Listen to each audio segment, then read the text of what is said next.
a significant number of houses.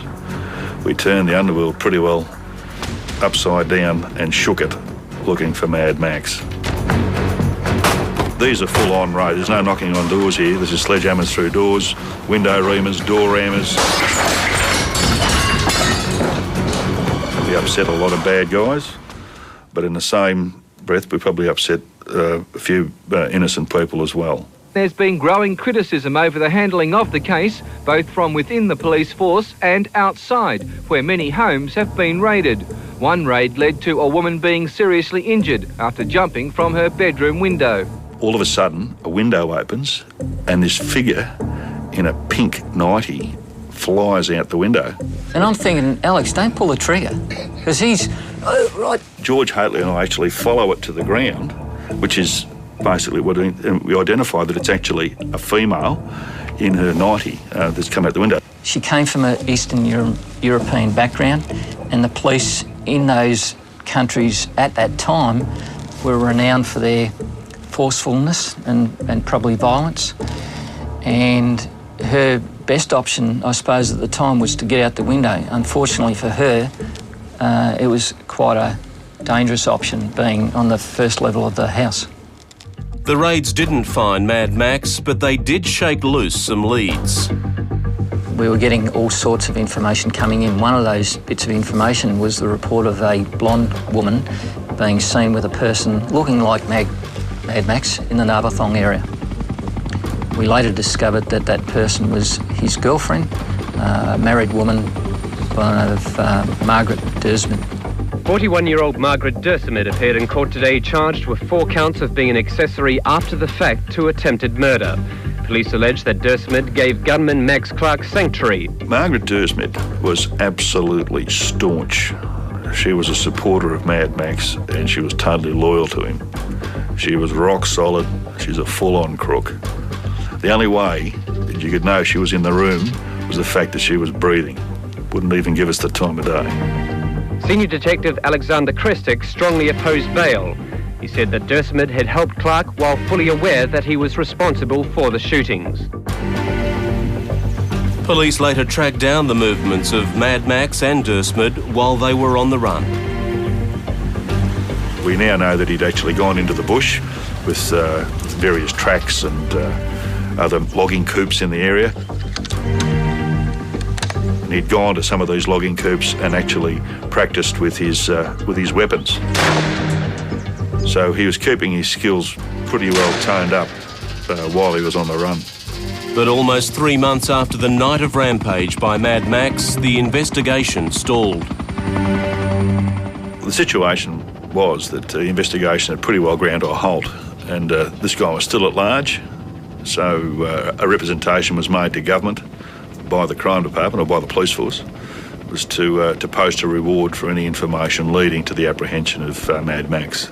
The Victorian government came out with a $50,000 reward for information leading to the arrest of Clark. Police were convinced Max was being harboured by criminals and the reward would tip the scales in their favour. But most informers that are usually worth their weight are other crooks. Basically crooks telling on crooks. And the police were right. When that $50,000 reward was posted by the government, information came through as to the location of the offender. And the information being that Max Clark was living in Wallen and heavily disguised with a reddish wig on and a matching beard. Wallen is a sleepy country settlement 45 kilometres north of Melbourne. It was also a base for a notorious bikie gang. The reason that Clark, in hindsight, went to Wallen was as a result of the criminal element that was in support of him. Been much work?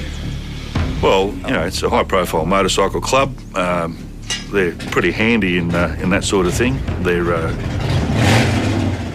There's no secret. You know, it's organised crime, drugs, guns, whatever you like. So he was actively arming himself and preparing himself for further confrontations whilst he was living there. Despite the tip-off, police had to be cautious. They were looking for a man who had no qualms about shooting particularly at police.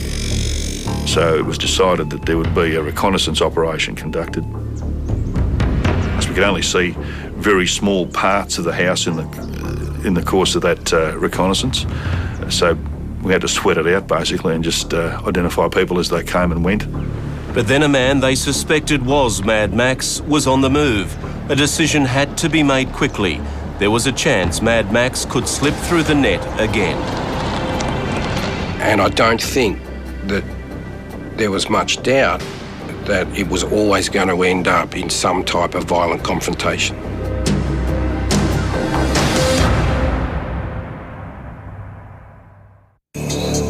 Eight months after shooting 4 police officers, Mad Max is still on the run.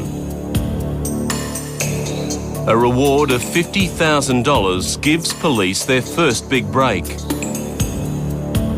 An informer points them to the little town of Wallen just north of Melbourne. The stage is now set for a violent showdown. Police set up an observation post near the house they've been told Max is living in. There was one particular individual, orangey or reddy hair, with a beard, dark skin, and was wearing unremarkable clothing, that was coming and going from the house in a white Ford panel van. As the suspect was wearing a wig and a beard, police weren't sure of his identity. We're told that Marinof was in fact driving a Queensland registered Ford panel van, and in the backyard of the premises that we had under surveillance at that time was indeed a white Ford panel van. That vehicle was parked at the front of the house at one stage, but we couldn't see the registration number. So I radioed to Kapitnovsky and McDonald, whose turn it was at that stage to be in the support vehicle, to see if they could get into a position where they could get that registration number so we could run it through in the old vehicle check and identify who the owner was. But suddenly the van is on the move, heading out of town.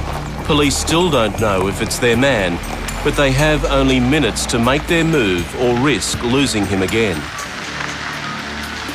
We couldn't wait for reinforcements to come and assist us. And seeing that he was heading back into Melbourne, we weren't a surveillance unit as such. The chances were that he could quite easily disappear in the crowd. So the decision was made to actually intercept him as soon as we could in the safest possible manner.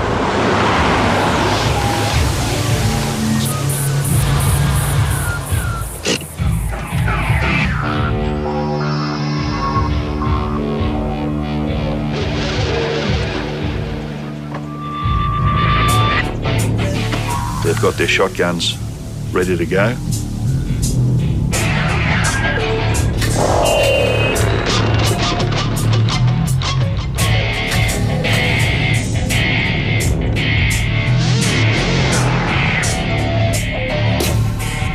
Kapitnovsky's on the driver's side, McDonald's on the passenger side.